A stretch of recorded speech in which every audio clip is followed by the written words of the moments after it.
I think this actually might be my favorite QRP on this entire list because it really highlights the fact that the Q in QRPs is questionable. Not that it means bad. And so there are certain QRPs on this list that are very much towards that spectrum of being bad community or bad research practices. This is one of those in which it is highly contextualized and highly dependent on the situation. And so should you present research at multiple conferences? This is something that I actually have done. And so this, again, is a QRP that I have in some senses violated because of different reasons. And I can kind of walk you through the reasons that the justifications that I have used to make me feel like it's okay to present at multiple conferences.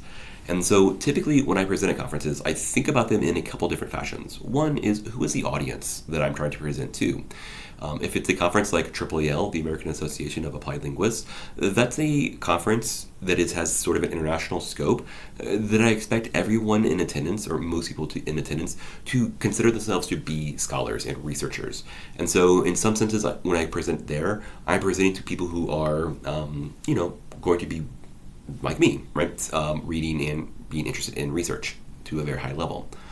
On the other hand, I also give presentations at conferences that are what we might call practitioner-based or teaching conferences, where the goal of many people attending is to learn something about teaching pedagogy or theory of teaching, something along those lines.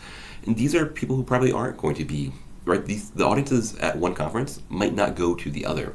And so we're looking at two totally different audiences. And so one justification that I often use for presenting the same presentation at multiple conferences is that if I only presented at one, the academic conference, the practitioners might not have access to that information because they might not have the ability to travel to those conferences.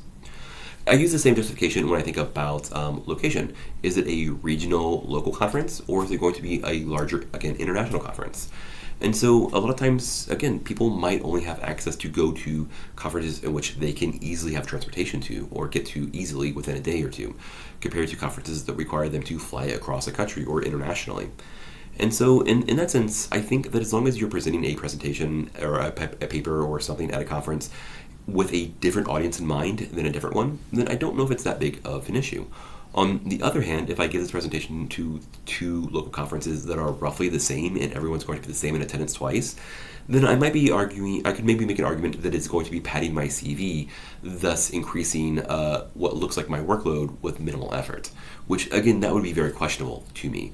And so again, if you can make an argument that the audience that you're presenting the paper to is vastly different, then I don't know if this is questionable in a certain sense. On the other hand, if you can't make that argument, then it becomes questionable, which is why this is such an interesting QRP to consider overall.